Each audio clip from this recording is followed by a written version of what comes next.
Blah, blah, oh. Hello, my beautiful audience, and welcome to this spin-off show brought to you by SodaSpeak. I'm your host, Cody MacDonald, and here we are. I can't believe I've joined the ranks of Fraser, Mork, Saul Goodman, Timon and Pumbaa, you name it. It feels great. Thank you so much, Evan and Lyle. Shout out to you guys for allowing me to have my show. Well, this is Pop Talk, and my first episode, I'm going to talk about one of my favorite movies of all time, Jaws. And I have here an amazing man. He needs no introduction. His name is Hunter Birch. How are you today, Hunter? Oh, I was going to say, who do we have? I'm very well, thank you. Thanks for having me on. You know, I was happy to get the invite to the other shows, but no, this is good. Hunter is a trained actor. He's a professional trainer as well. Mm-hmm. I have to ask, what are some pointers you can give me if I need to build my stomach or my arms up? Stomach or your arms up. Stop eating crap. No. Get up early. Yeah. It really is a lot of changing your diet around and just keep things in repetition. If you can do things like over 20 times, it can be a habit. So it becomes second nature to you. Do a lot of home bodyweight exercises. Fairly simple stuff anybody can find out on YouTube. You don't need equipment to get in shape. It's fairly simple. Just keep at it. Yeah. In 2020, I was definitely a little bit more active, even if it was just at home, because I spent a lot of time at home. Once I started back to work, I just kind of forgot that was like my usual routine, and I went back to work when like the snow was falling, and I didn't even like think for a second like, what can I do when I'm home to keep myself active? Because I used to do a lot of like, well, not just used to, I'm still doing a lot of active walks out in nature, which I highly recommend everybody doing. Find the most beautiful nature trail you can find and just listen to some music, or just even listen to the beautiful ambience. It's one thing I recommend to people. You don't need a mask to hug a tree. Exactly. What type of the body do you specialize in for yourself, I would say? What type of the body do I specialize in? The torso. Well, no. The upper half. The lower half. I'd be lying if I said it wasn't upper half of the body, because you know I'm a vain SOB like so many actors. So everybody wants that good looking thing. But no, over the while it's definitely been upper half. I'm a big fan of tries and chest. And for anyone who wants to look like a superhero, which, let's face it, a lot of us do, that's definitely the ones we focus on. But you start realizing it's definitely a lot more involved in that. You can't just start at one place. You have to really tackle it all. What is your opinion on planking? It's probably the best core exercise you can do. I can do it much more than I could originally, but if you wanna be covered in glistening sweat, then I think it's an absolute brilliant starting point. I try. I think I'm succeeding. I don't know. I'm a lean guy. I'm just trying to really build a bit of muscle. Like, I don't have to get jacked. I just kind of want to be able to not have a sore body by the time I'm 40. Just kind of maintain. The maintenance is all it's about, I would say. Definitely work on lunges. Like, do like standing lunges, one back leg resting on the bed, then do some squats with that, because that stuff definitely keeps you young. And just go for runs, just to keep active. Yeah. Doing squatting. So, yeah, I kind of need a booty, so I'm with you on that. I wasn't going to say anything, but, you know, the last time I saw you, I was like, that is a saggy ass. It sags. And you're also an actor. Yes. Tell me, who are your main influences growing up? My main influences growing up.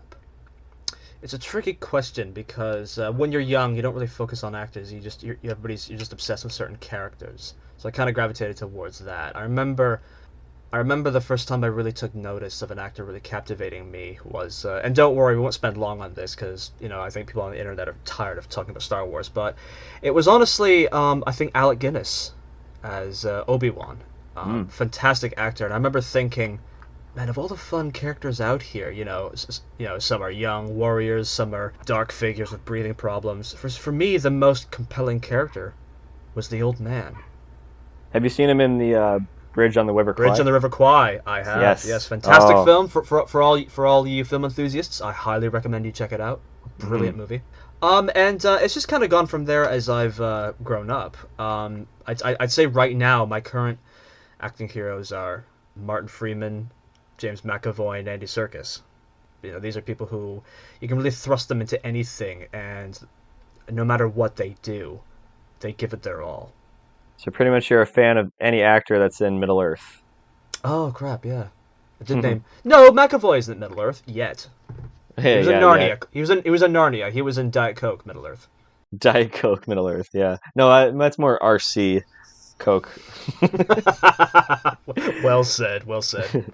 I never had a lot of experience with acting in terms of being professional at it, but I Mm. was interested in acting at such a young age. I don't know if this is something I mean, knowing you, you'd probably relate to this, but like the amount of movies that we probably watched growing up, if you're alone in your living room or in your bedroom and you're watching a great film, did you ever just like rewind a scene over and over again and act out a certain character that you identified with and you were kind of like practicing like their movement, the way that they were expressing themselves?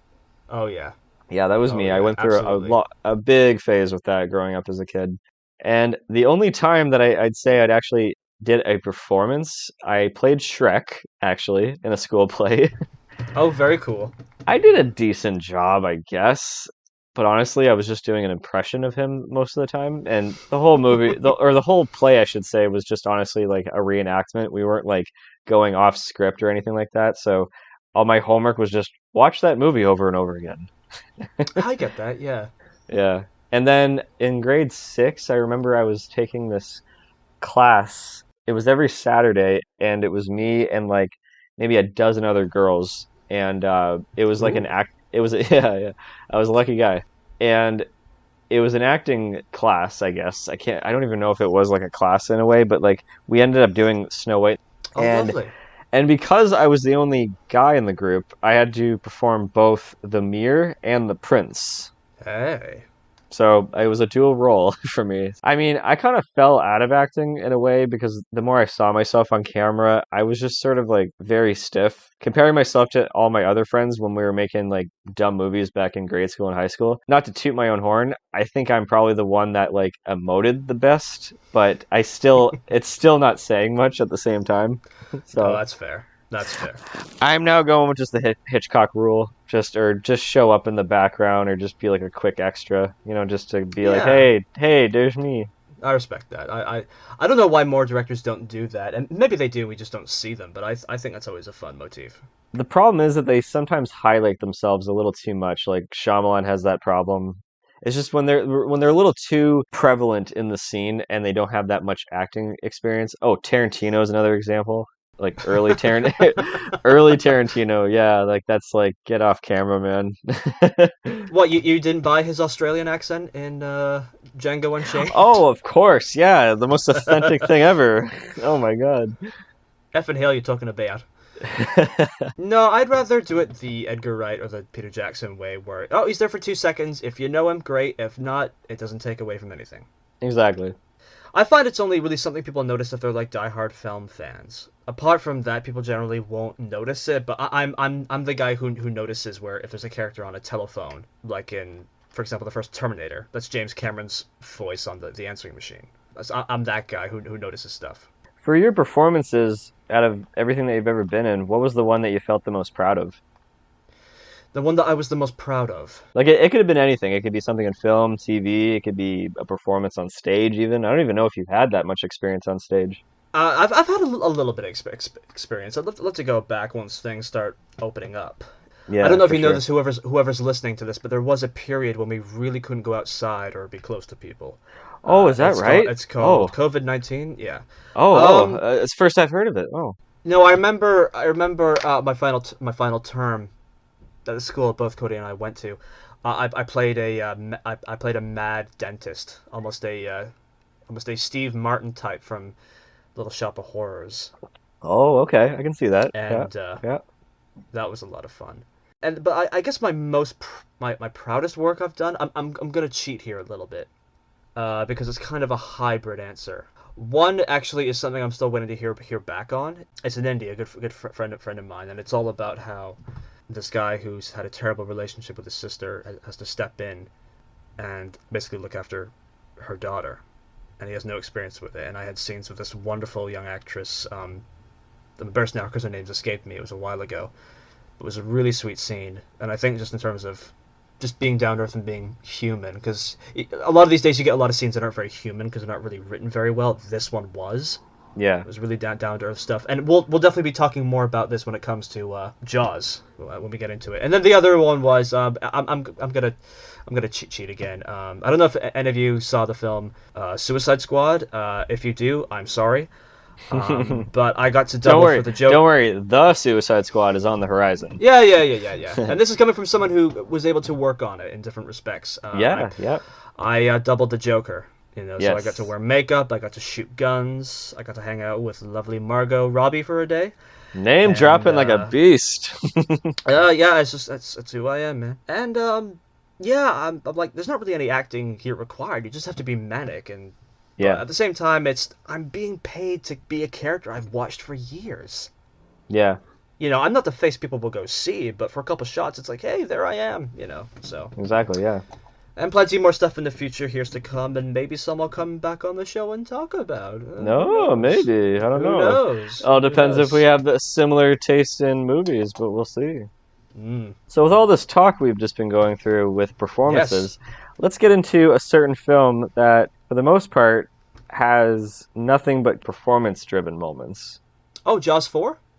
Yeah, of course. Love Jaws. I love Jaws 4. Michael Caine gives it his all. Jaws: The Revenge. Here we go. Yeah, a movie about Ellen Brody saying, "I'm tired of this shark stalking me.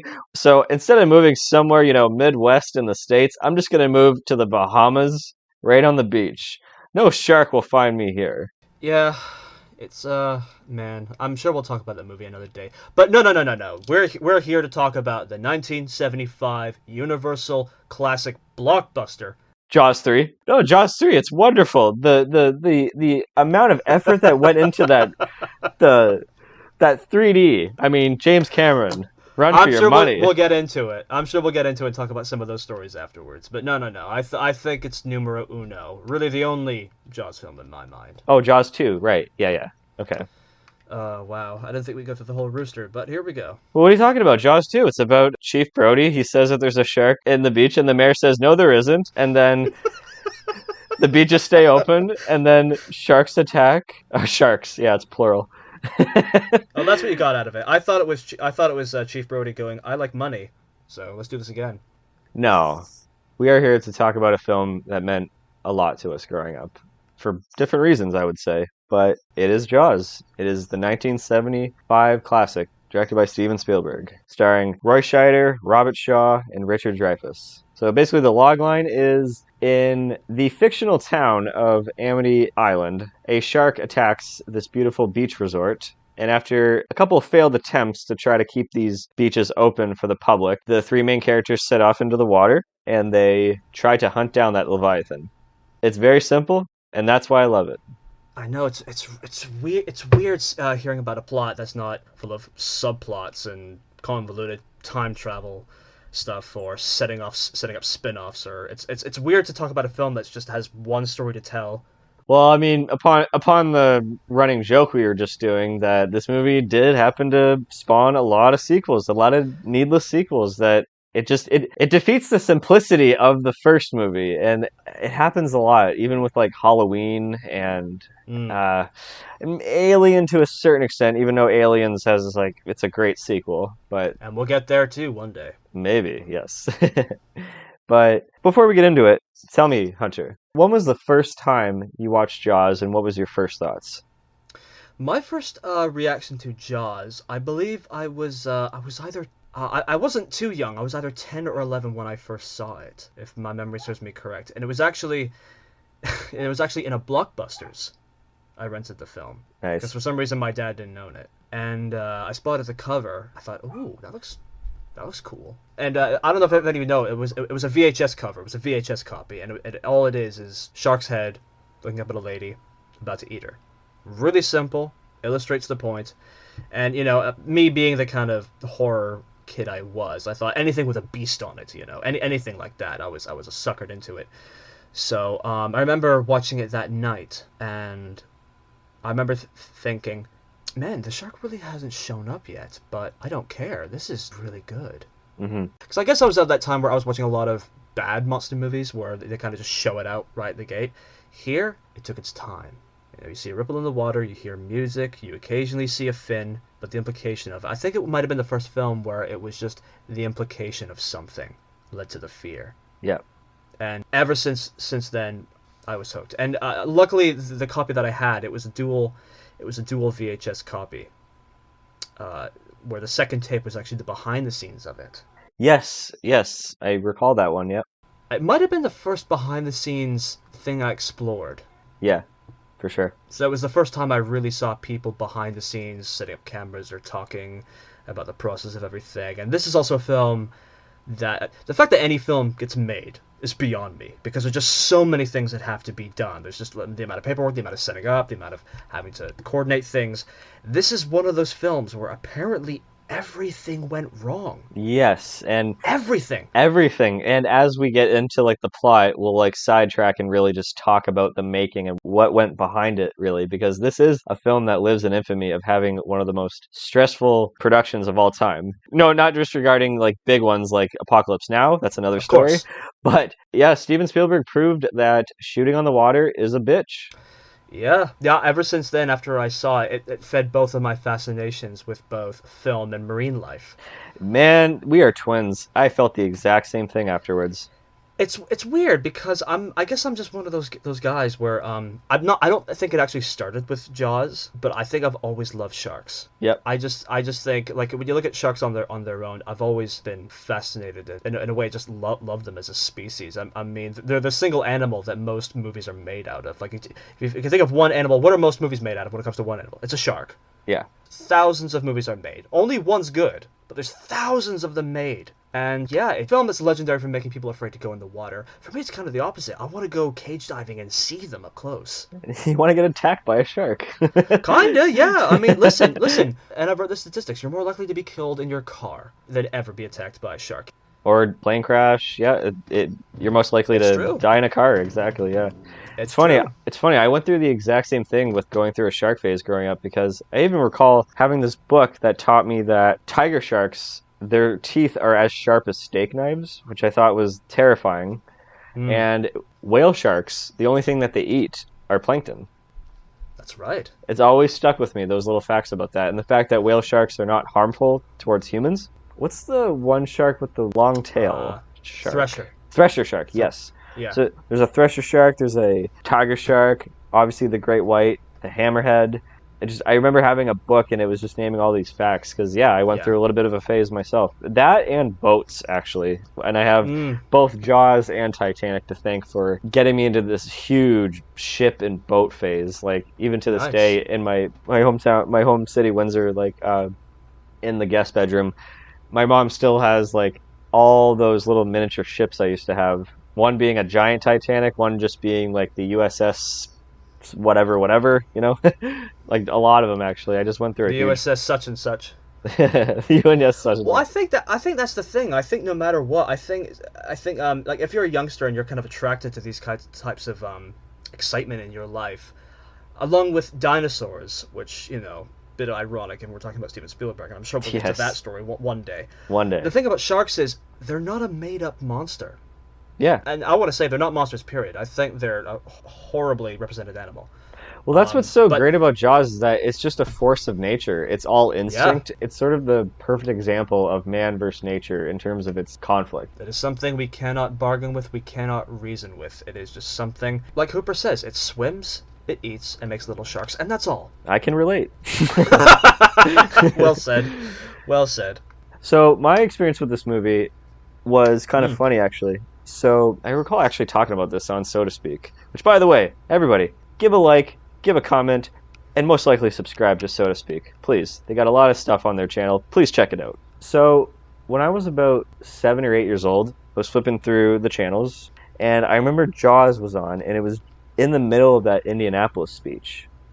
Oh, And I wow. knew I knew it was Jaws because like Channel 4 had like basically the TV guide of everything that was playing, and I remember seeing that Jaws was playing on this channel. I thought, "Ooh, Jaws, that's the shark movie." But I Yeah. get to the Indianapolis speech scene, and I remember feeling like this thing, like, is this shark really gonna like pop up at any time? Like, I kind of felt that tension even during. I didn't even know what the hell he was even talking about. So, and Hmm. then I flipped around again. I went back to it, and like they're chasing the shark. I had no idea. Everything's out of context. And I started watching the cage scene where Hooper goes down, and Oh the dear. second the shark starts attacking, that initial bump out of nowhere, I got scared and I shut it off, and that was it. I was like, oh, okay, okay, this is too much. So we flash forward like a little while later, and Hmm. one of my babysitters came over. She brought over Jaws, and it was the exact same VHS that you were just talking about. Oh, cool. And that was the first time watching Jaws in terms of its making, because she put the actual making of it on first before watching the movie. But I forget what happened. I only watched the first 20 minutes of it. It was weird. And then we flash forward maybe shortly after, and my mom's friend is having this baby shower and her birthday the exact same weekend. So my mom and I just ended up just spending the whole weekend at her place, and there was a bunch of people there. And funny enough, she lived next door to a movie store. So again, it's kind of tying into your experience too. I Yeah. rented all four of the Jaws movies. And finally, in her basement, that was the first time that I watched Jaws from beginning, middle to end. And not only was I hooked, I couldn't finish the movie because I guess this will tie into my next question that I'll ask you, but I'll get mine out of the way. Sure. My favorite scene from Jaws is that entire portion on the boat in between Chief Brody chumming all that fish and then them chasing the shark and getting the barrels ready, and that excitement and the John Williams score rousing, and the second they shoot the shark with the barrel and it's latched onto it, and then after when they're trying to chase it and everything kind of just calms down, like that was a moment for me that I said, not only do I love watching movies, I feel like I need to make them. Yeah. Like I kept rewinding that scene over and over again is what I'm trying to get to. I just fucking was obsessed with that scene.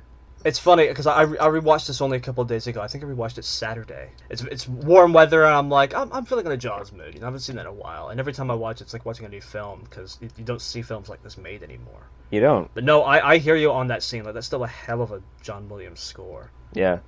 And boy, after that night I watched the first movie, the whole rest of the weekend just got worse and worse with the Oh sequels. dear. And I just like, I want to get back to the first one. And then eventually, I remember my babysitter came back over again, and I basically just borrowed that VHS for the longest time. I hear you. And I to hear tell you, to just to go into a couple other kind of funny stuff, because okay, again, I was obsessed with this movie so much. I was building the orca out of Legos, like verbatim. Oh no way. I memorized the structure of this boat. I built my own little makeshift kind of Lego thing. It didn't have to match. It was very like mix and match of colors. I didn't care. I was just obsessed with the art, the structure of the boat. I was obsessed with Yeah. the water. And funny enough, at one of the townhouses that my mom and I were living in while she was dating my stepdad, who's now my real dad, in the basement we had a futon and a couch side by side to each other, and then this one corner there was nothing in it. And we had this weird system back then, and this is like 2002, 2003, where the VCR was basically upstairs and the TV was connected downstairs. So basically I would watch Jaws over and over again. But the funny thing is, while the first half of the movie is basically taking place all on Amity Island and trying to get the beaches under control and all this, the second half is all out on the ocean. So I would actually reconstruct my entire basement to make it like the boat, like almost like building That's cool. almost like building a just a regular fort out of couch cushions and pillows. But I'd try to design it the way like Orca would look. That's cool. In That's that really cool. in that corner, I built like walls out of the couch cushions and had a mattress, like just a spare mattress that was on top, or even I think it was a blanket to make it to be the roof. So basically, the first hour I would be prepping to get the fort ready, because the second half I'd be reenacting it. Very cool. I'm not kidding. That was my life at one point as a kid. That's how Hey, obsessed I hey, was with this listen, kid. I bet anyone listening, if you are, dear listeners, we've all had that moment where we wanted to recreate stuff Oh, of course, plenty of times. in a movie, and I've done that plenty of times.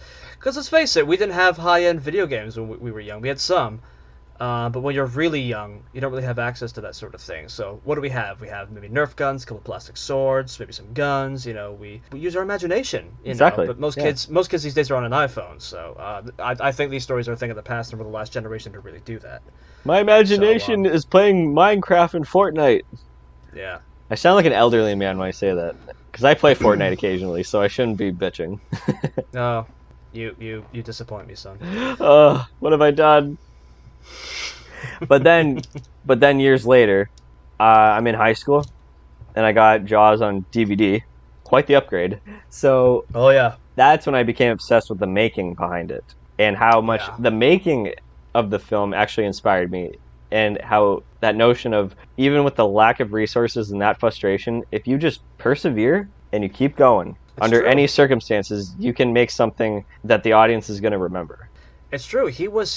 Spielberg was a very young guy. He was a year younger than me when he made the film. He was inexperienced. Well, he only had Duel and the Sugarland Express under his belt at the time. He obviously did Yes. like a lot of like student films and like kind of amateur films at home before then, but Duel was a TV movie, but the producers were so impressed by that it was a TV movie because of like the skill that he had at such a young age.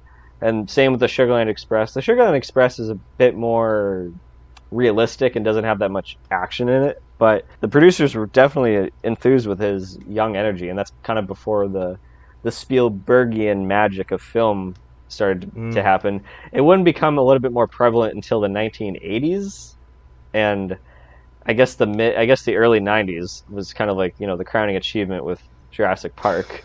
But even just like the 80s was just nothing but like, you felt like Spielberg had his hand in almost everything. If you saw like Steven Spielberg Presents or his executive producer, you just watch those movies, even though that he didn't direct them, you just feel like he had his charm and his fingerprints within it.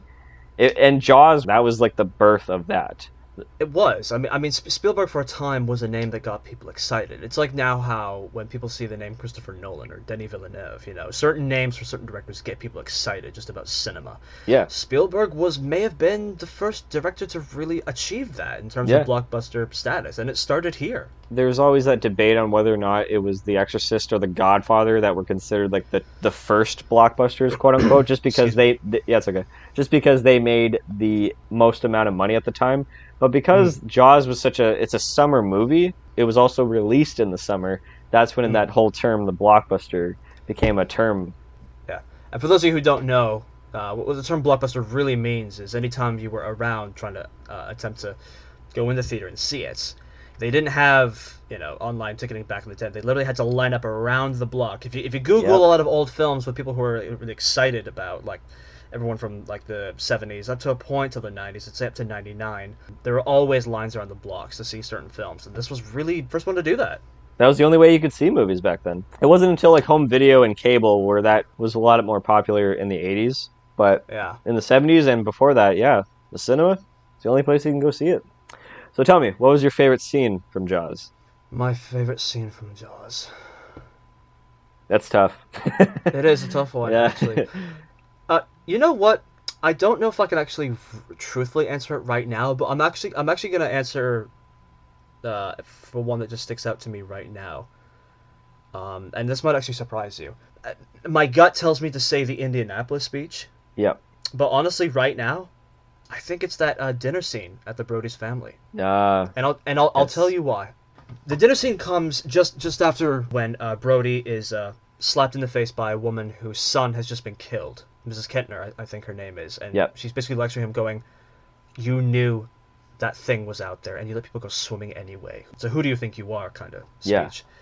And the opening of the scene of him at dinner is he's there, he's not really eating, he's like casually drinking, and it pans out and his son's right there and his son is mimicking everything he does. And it's a really sweet scene. You rarely see anything like that, particularly a parental figure bonding with someone of that, like a father-son scene like that. You rarely see that with someone of that age. Yeah. And it's that moment of someone lost their son and I could have lost you today. Exactly. That is a great scene. The only words are said at the very end, which is basically, come here, give me a kiss. And son's like, why? He goes, because I need it. And kisses him on the cheek, and then he's like, get out of here. And it's really, really sweet scene. Yeah. No, that's a great pick. I really enjoy that one. The music is really nice in that, too. Yeah, really. People. Here's the thing about the soundtrack, actually, and I believe it won the Academy for Best Soundtrack. Oh, it had to have won. Yeah, if I'm not People mistaken. love to. I mean, people they generally do quote. They mimic the da dum da dum, which is brilliant on its own. Apart from that, the primary theme. Listen to the rest of the soundtrack. The rest of the soundtrack in Jaws is fantastic. Ba-dum, ba-dum, bum. It's true. Even the end title. The end title track to me is one of the most heartwarming tracks I've ever heard. There's just something da da da da da da da. Yeah. I As love you it. can tell, we're not known for our singing. None of us really like American Idol. But I find it such a moving track. Like I'll listen to It that go is. walking, and I'll get a tear in my eye. I'll go, why? I don't know why it brings me tears. It's just a really good track. My lovely fiance, Veronica, when she was a kid, she Hmm. thought that sharks make that sound of dun dun dun dun dun dun, and that's the most adorable thing I've ever heard. And I I asked her, think I "Can I?" remember her telling me that. I was like, "Can I please just mention that on the podcast because it's too good?" She's like, "Of course." I think I remember her telling me that at one point. Hmm. Yeah, It's funny. that's hilarious. It's time for pop quiz. I have a few questions for you, Mr. Birch. Shoot. Okay, here we go. What was the name of the cereal-loving Amity harbor master? Frank Silva. Ding, ding, ding! You got it. You rocking that pipe just like him. Mm. I actually do have a corncob pipe. I don't smoke. I just think it makes me look a bit clever. Yes, it's all about the look. List the items Hooper pulled out of the tiger shark's digestive system. Okay. Uh, First, I think it was the bitten off head of a fish, a whole fish, a license plate, and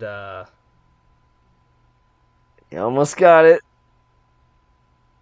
oh, I think it was a can. Yes. Oh my God, It was a can. you got it. Just Yeah. I'll give you the point, but like be a little bit more specific with the license plate. Louisiana State. You got it. Louisiana. Holy shit, you Yeah. got it. Okay, perfect. Here's the next one. Before dying at the age of 103, how many years did Mary Lee keep her virginity? Damn it! I know what this is referring to, but 25 years? No, 15. Ah! Which, fun fact, Robert Shaw improv that whole thing of here lies the body of Yeah. Mary Lee, died at the age of 103. And Spielberg loved that so much that afterwards he's like, okay, I'm going to use that in the movie, but first you have to tell me if that's part of like a song or something because we need to clear that up because of copyright. And Robert Shaw said, no, I think it would be okay. I read that off of some tombstone in Ireland. Brilliant. I was like, I need to check out this tombstone if I'm never in Ireland. All right, next question. How many visible shark deaths were there in the film? 2? Oh, yeah? You think 2? Okay. Hold on. Shark attacks. Like, how many shark attacks? And how many people, I guess, died, even if you don't see it on screen or Oh, if you if don't it's... see it. Oh. Oh, okay. Hold Yeah. on. 6? Yeah, you got it. And the reason why I No, put... No, you got it. You got it. It's a bit of a trick question. It was supposed to be 5, but then I Okay. thought about it because you got Alex Kittner, Christine Watkins, The dog. I didn't even think of the dog. Shit, I'm a sick son of a bitch. Yeah. Oh, God. Okay, you know what? Then maybe 7 because I was actually counting Ben Gardner. And even though they find Ben I Gardner's counted Ben Gardner too, yeah. But Ben Gardner's body was found, but in that scene earlier where he was, they were out on the ocean and then he was saying that whole thing about those fathers never met their mothers, start plowing them into Yeah. those rocks, boy. He had a crew member behind him. So maybe Yeah. that crew member died. So I kind of counted that as maybe like it's probably a death. It's entirely possible. I didn't think of that. I Yeah. just thought maybe he was on his own late at night and the shark got to him and maybe he either suffered a heart attack, died of fright or something, because the only thing that's left of his is really... I mean, his whole body could be there, but what we see is just his head and his eyes gone. Yeah. That an eel or a fish was probably picking at or something. One of the best scares, by the way. Yeah, that was actually That freaked me out when I saw that. Well, okay, you know what? We'll get to that. We'll get to that scene, but I got a really funny story about that Spielberg did. He's a greedy son of a bitch. But not like a money greedy. He's greedy in terms of Oh, I know. wanting to get get a reaction out of the audience. But there was also the guy in the pond. Would you like a leg or a breast tonight, honey? Oh, wow. Sorry, too soon. And then obviously there's Quint. Yeah. Yeah, we'll get to that. But so I would say 5 or 6. You know what? That's kind of a trick question. So maybe I'll just give you the point since you said 6. We'll do a head count. I'll have to look into this, actually. And last but not least, who broke Hooper's heart? Marianne Muffet. Mary Ellen Muffet. Mary Ellen Muffet. Sorry, I thought it was Marianne. Mary Ellen Muffet. She broke his heart. Oh, his laugh is so good. It's amazing. He knows how to play drunk. What do you got for me? All right. For Christy Walken's death, who was the first person to tug at her? Who was the first person to tug at her? That was Spielberg. It was Spielberg. Yes. Well done. Ding, ding, ding, ding. Yep. All right. Why was the shark named Bruce? It was after Spielberg's lawyer. You're 2 for 2. How about that? All right. Let's see if we Well, can make it. you got like making fun facts. I went to the movie and just did kind of trivia. Oh, but... okay. I've got a bunch in my head. I don't really have them written down. I've got a bunch of them. Hooper says the line, "Tiger shark." What's his reaction he gets? A what? One of the best lines delivered in the film. Yes. Complete the sentence. This is actually a line in the film. Okay. 24 hours is like... Oh my god, yes. So, yeah, 24 hours is like 3 weeks. For those of you who don't know, there's a scene during the town hall meeting. Yes. Someone in the background, I think it's a lady, shouts out the line... Because they say, we're closing the beach. Only 24 hours, and someone yells out in the background, 24 hours is like 3 weeks. Who the hell is that? I watched that again. I completely forgot about that line. I don't know. I just laughed out loud. Yes, it's hilarious. Oh my god, yeah. Okay. That's good. But let's get into it, shall we? Let's kind of break it down. Let's do it. We'll sidetrack. We'll probably talk about a little bit of like fun facts about it, but let's waste no time, but let's keep it nice and efficient, shall we? Let's get into this. All right, opening scene. Her name is Chrissy Watkins. She's kind of giving Watkins, yeah. She's giving like an eye to this one boy at this one party on the beach, and she's like, "Come follow me, let's go swimming." Now, what's funny about this scene, and I never thought of this until maybe the last time I watched it, like last summer or maybe right before that. It's day for night in that scene. Is it really? Yeah, when she is in the water, and this is what's kind of weird. And I again, Spielberg, if you're listening to this, please, I don't condemn me. I get that it's a bitch to shoot on the water and to try to get like your camera at the right moment at the right time when like the sun is going down, because I think it's at dusk when the whole attack scene happens. But like when the one guy's like he's trying to get his clothes off, and he's drunk. He's nicely silhouetted with the sun in the back, but when she's in the water, it looks so day for night.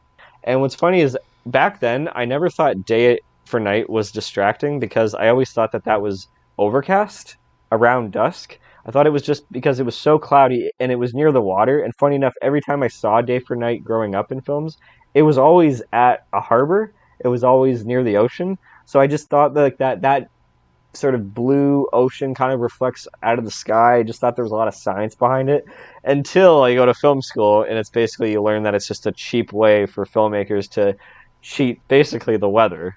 Oh. Honestly, the fact that like it doesn't even matter, because that scene is so tense and so well edited, the day for night is almost forgivable in that scene. Well, I never thought there was a flaw in the movie, but you've ruined it for me now.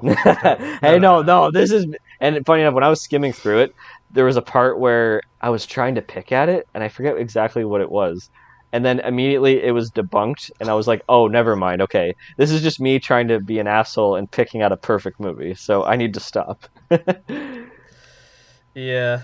After Kirsten Watkins' horrible death scene, we got to our introduction of Chief Brody. And what I love about this scene is that it's pointing out at the ocean, and the shot is almost to a perspective right behind his head, indicating that is he on a boat or not. It's adding to his sort of fear a fear of the water, which I thought was a nice touch. He's definitely a man out of his element. I mean, a lot of the times throughout the film, you see him. He's not really comfortable around the town just yet. Everybody else is sitting down comfortably. He's just kind of sitting at the sideline or standing at the sideline. It's his first summer being on the job, so yeah. And I like it, just even like the natural dialogue to inform that they're not from here. Like when they're like, "How do you pronounce this here?" They're in the Yad. they're not too far from the couch. He's like, hey, now you're from New York. You're a true New Yorker. It's like, I like little things like that that kind of give the audience not just spoon-fed exposition. Yeah. Like, Martin, we moved here last summer, and you have to be the best chief in the town of Amity and not have anything bad happen, even though nothing as bad has happened here in 25 years. It's a style of filmmaking I really miss, because there's something I remember. I noticed rewatching it was there's a lot of overlapping dialogue. Yeah. It's very, very, very Howard Hawks in that sense. Like, in any other film, you'd have somebody go, "All right, shut up." No, not in this. They let people communicate. They let people have those moments. Like, you're seeing this guy go through his work a day, and like in the for example, the scene we were talking about. There's a great. It's not a gag, but it's a great little human moment. Again, showing how he's out of his element. He picks up the phone. Phone's ringing. It's the wrong phone. He picks up another one. He's getting a notice from the police station, but in the background, you hear his son say to his mom, "Hey, can I go swimming?" And the mom's like, "Yeah, just let me clean this cut." Well, it's not calculated directing. He's just letting actors act the way that they are because a family would be like stepping over each other's lines and all that. It just feels natural. Yeah. And that kind of goes into just the whole town of Amity in general. Like a lot of extras in that whole scene where he's like walking uptown to get all the supplies to create the beach clothes signs. Everybody's walking up to him with just like this like natural performance, and it kind of adds to that. And a lot of locals there. It was in Martha's Vineyard, I believe. That's where they shot the film. Martha's Vineyard, yeah. There is no Amity Island, sadly. Yeah, there is no. So it's the fictional town of Amity in Martha's Vineyard. And there was a lot of Martha's Vineyard locals that were in this movie. And it's this town that never had any films shot there. They just really weren't that keen on it. And especially with a giant mottled shark coming into their town. They were kind of like, ugh, at first. I'd be thrilled by that. I would be thrilled too, especially to see like the making of it too, because I mean, we'll get into why the hell it wasn't working the whole time, which is oh boy, another topic. But then when they find Christian Walken's body, Chief Medical Inspector informs Chief Brody, and I like the visual of him just typing it on the typewriter. That's our first indication that there is a shark in this movie. It's not just told verbally. I like that it's just like on the typewriter. Yeah. Really nice touch. So he goes into town, gets the beach clothes, gets all the materials for the beach clothes signs. The mayor, played by Maury Hamilton, I think that's his name. Yeah. Maury Hamilton, yeah. Great actor, great fun bureaucratic mayor type character. Yeah, no, he plays it so well. Yeah. Who has somehow some of the coolest looking and yet some of the worst blazers I've ever seen on a character. I didn't pay much attention to that, Well, go back and watch them again. They're always blue and they're covered in anchors most of the time. They're just hilarious to me. What I love about this little dock scene when the mayor, the chief medical inspector, and the assistant of the mayor is actually the co-screenwriter, yes, Carl Gottlieb. And then Peter Benchley later on is in the movie as like a TV reporter. The mayor confronts Brody and says, like, you think you're going to close the beaches just by your authority?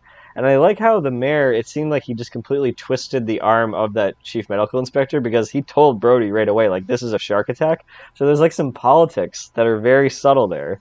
And Brody's like, I'm closing the beaches because I was told by this guy that this is a shark attack. But I like how he's like, it was probably a boat propeller instead. Yeah. And he's like, no, that's not what you told me over the phone. A lot of politics behind it. So really, he has no other choice but to keep it open. And then we cut to that scene where he's just watching everybody like a hawk, whoever's in the ocean. Yeah. And it's kind of sad, this following scene. Like, it's kind of sad. But here's what's kind of funny. I don't know if you know this story. So, to kind of touch upon something kind of sad. So, the woman that played Mrs. Kittner, played by Lee Ferriero, she sadly passed away last year from the coronavirus at age 91. Aww. Yeah, she was 91 years old. You know what? That's a long life to live, and I bet she lived a full one. Absolutely. But I'd like to recite this story that she left behind for her memory. So apparently this happened several years later after they shot Jaws. She was at this seafood restaurant, and she was looking at the menu, and there was a Alex Kittner sandwich on the menu. And you think at first she's like, she's gonna like go, what the hell is this? She actually called aside one of the servers and was like, excuse me, this Alex Kittner sandwich, I don't know what this is about, but like some conversation happened probably where she said, I'm actually the mother of the Alex Kittner character from Jaws. Apparently the server went, oh my god, wait 1 minute, ma'am. And out comes the manager of this building, and it's Jeffrey Voorhees, who played Alex Kittner as a kid. all grown up, and he's the No manager. He's the way! manager of that restaurant. That's incredible. Yeah, and they hadn't seen each other in years. It had been since they shot Jaws together, and it was just like this crazy reunion. How lovely. I love stories like that. Hmm. That's very cool. Yeah. And then, yeah, like, sadly, Alex Kittner ends up getting killed. And also the dog. And I like how you don't see that, because I think, like, everybody would have just left the theater. But, Yeah. again, there's these subtle implications throughout the movie of, like, how this shark functions, basically. Mm. Even if it has off-camera or on-camera, it's very well done. And then we get that classic Vertigo shot of just Brody just, like, completely shocked of what's happening, where the camera pushes in and it zooms out. I think that's the first time I've seen a shot like that. Yeah. It's a Hitchcock reference, definitely, but Yeah. it was the first time I've seen that too. And then what's so nice, again, little subtle things. As everybody's running out of the water and there's all the parents running into the water to help out their kids, Chief Brody's the only person that is not even like tipping his toe in the water, because again, it's adding to his fear. He's just like, everybody out, I'm not going to step in, like. And then we get to the scene where the entire town folk are all gathered. They're like, what do we do? Do we close them down? I guess we have close down the beaches. We have no choice. We got to do it. And then, just people, if you're watching this scene, make sure that your volume is at a complete low. Because if you're pretty squeamish with, like, knives hitting the plate, oh God.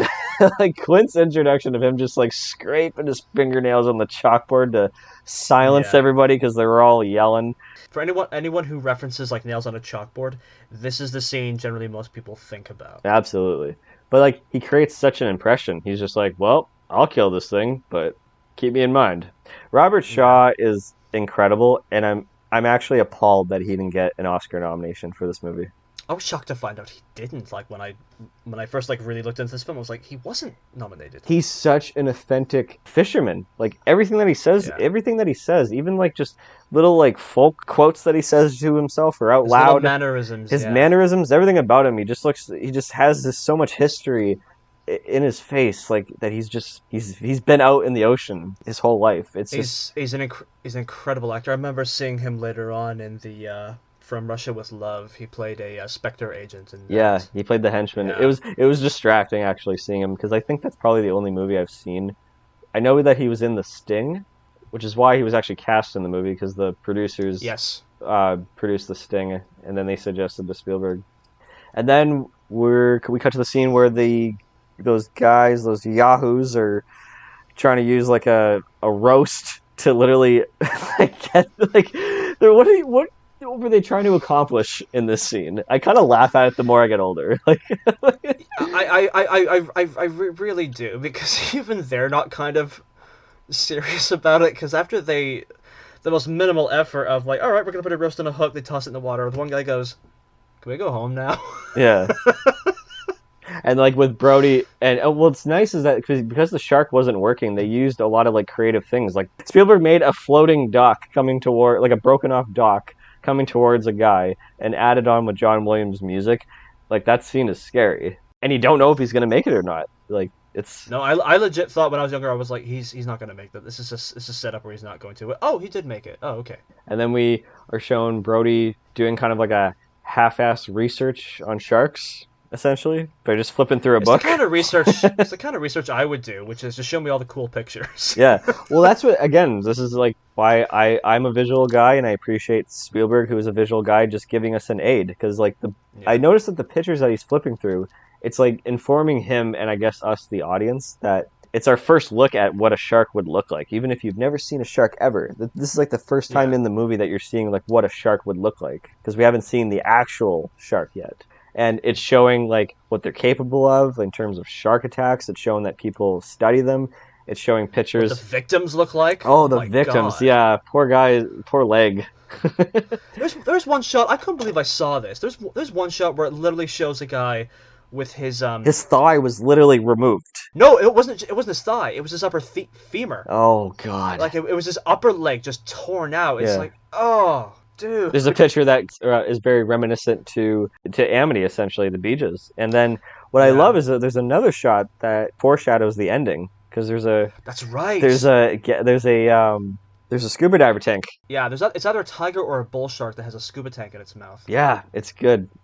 And then we are later on, as they're trying to get like everybody, like anybody basically with a gun, with a boat that just want to go shark hunting, they're trying to get it all arranged. But like Brody's just, I love him just running around trying to like just tell everybody like just to call all this off. It's so frantic. He's having a He's basically having a panic attack. He's like he's got him and this one kind of, let's face it, kind of clueless sergeant by his side to just run the whole thing. Yeah, never let him do the printing on the beach close signs.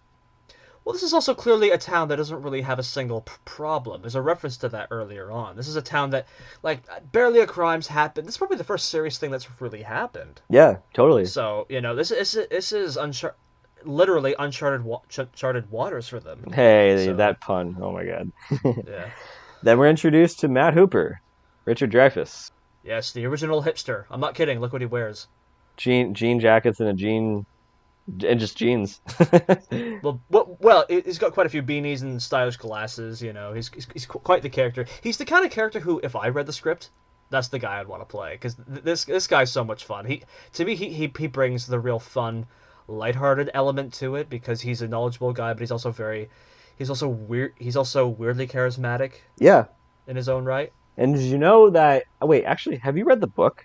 Yes, I have. Okay, I haven't, but I just know word through the grapevine that apparently Hooper and Ellen Brody had an affair in the book. Yes. And there's something involving the mafia. Like, I was like, holy shit, there's more in this book than I thought. There is. We can get into the book later on if you like. I'll go through the book film differences. Oh yeah, sure. I mean, as we touch upon it, feel free. Yeah, of course. No, this is that's a great Richard Dreyfuss. I mean, he's basically what this guy is. He's a young, I think he's a marine biologist. Yep. He's a marine biologist. Yep. Yeah, and he's a character who's brought in. I think it was Brody who called him to basically help out and basically help lend facts to all of Brody's fears. Basically, and he takes one look at the autopsy of the girl on the beach and was like, "This is a shark attack, like no doubt."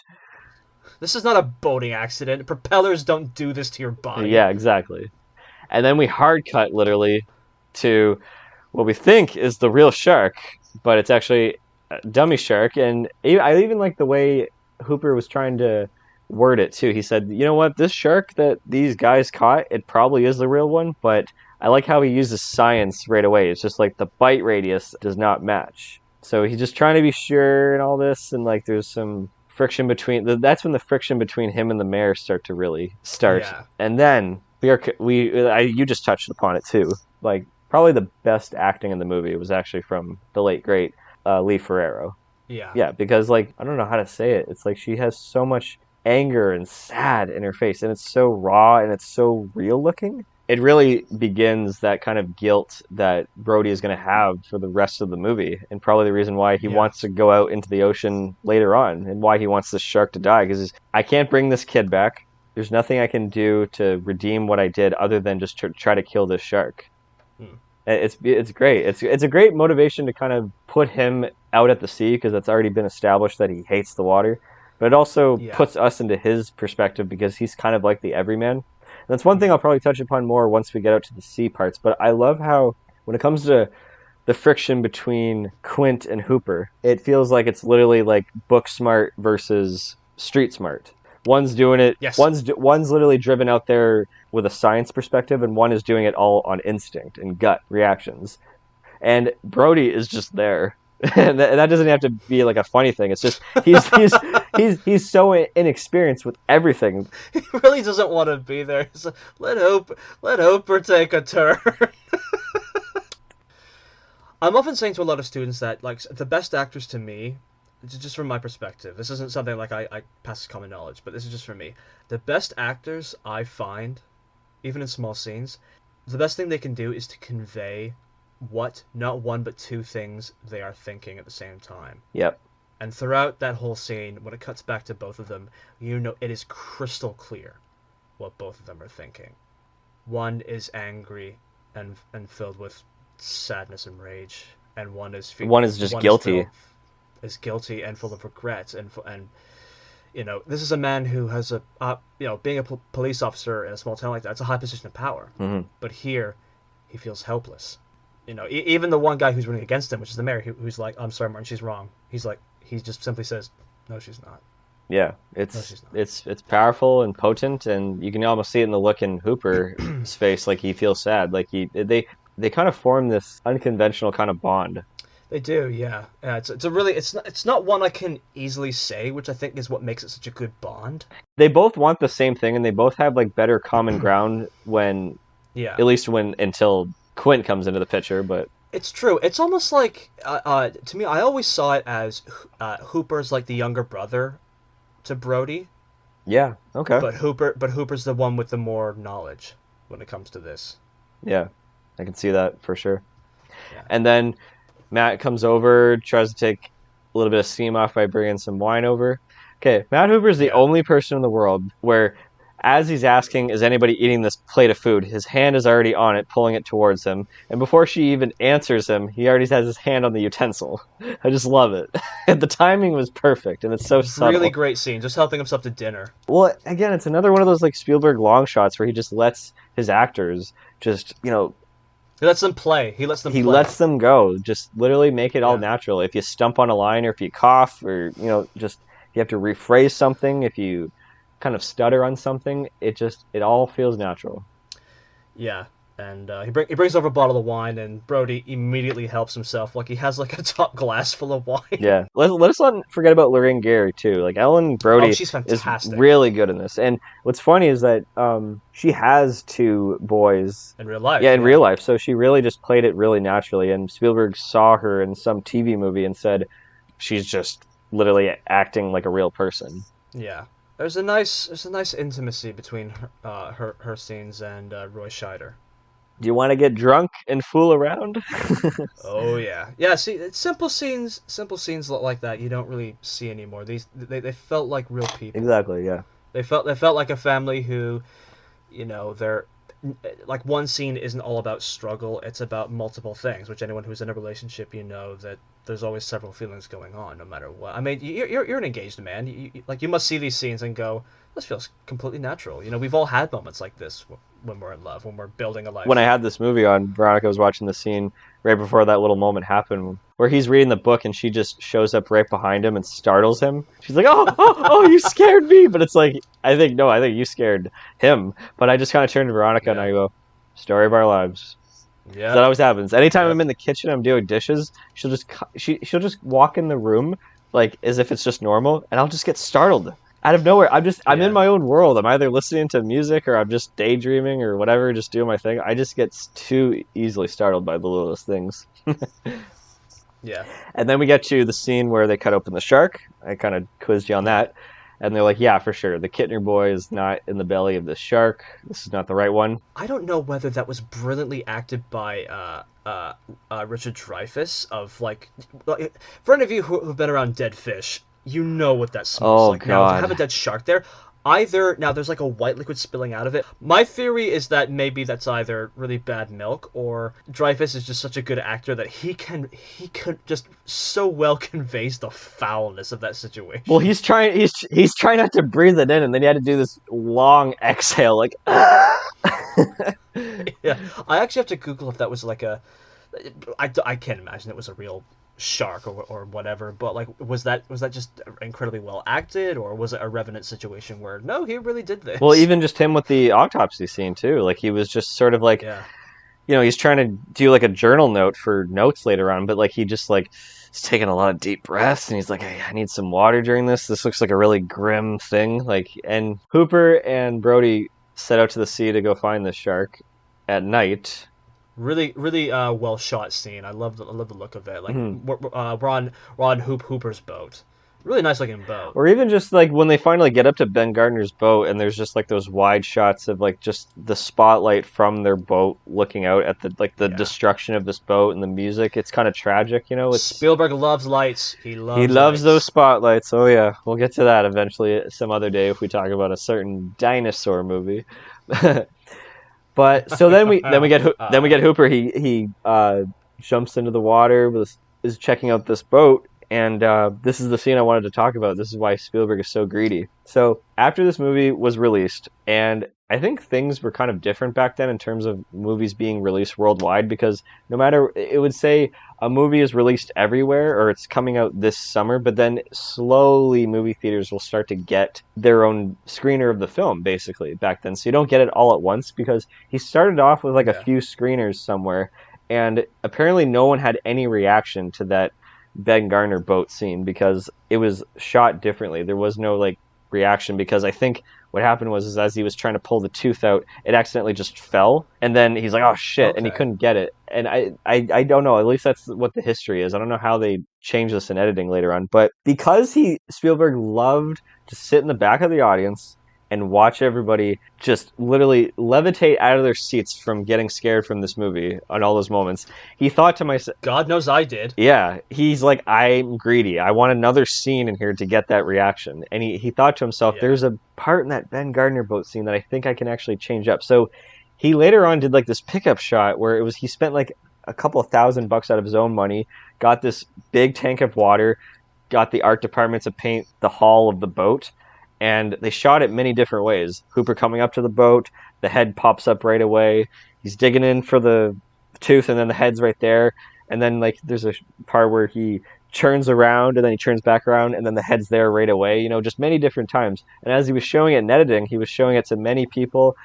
Most of them had no reactions from any of them. And then the one that they had in the movie, most of them kind of went like, ooh, like it did surprise them a bit. Later on, when they re-edited the movie and they show it to a little bit more of a distribution to more theaters, apparently that scene got a humongous reaction from the audience. And it was Oh, bigger than it was even when Roy Scheider was chumming and like the shark pops up in that yeah. famous scene.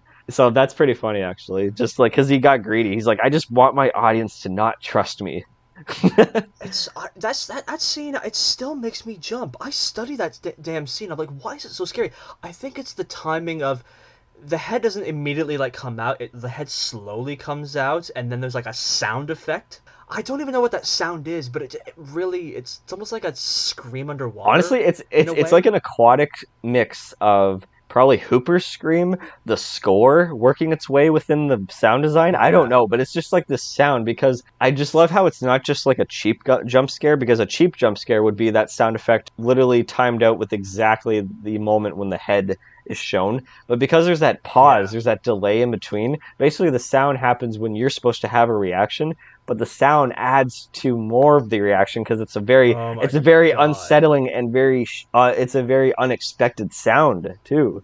And then Hooper drops the tooth, and then what I love this next scene, it's another kind of personal favorite of mine because it's just another great Spielberg oneer, and it's not just all exposition. Again, just letting actors That's do right. their It is a thing. one shot. Yeah. It was 2 minutes and 45 seconds. I clocked it. And a Wow. lot is just in that scene, just them trying to convince the mayor, like, we have to close these beaches. Like, there's the shark is still out there. And apparently that story that he said in 1914 or something like that, where like 5 people were killed on this beach, is actually a true story.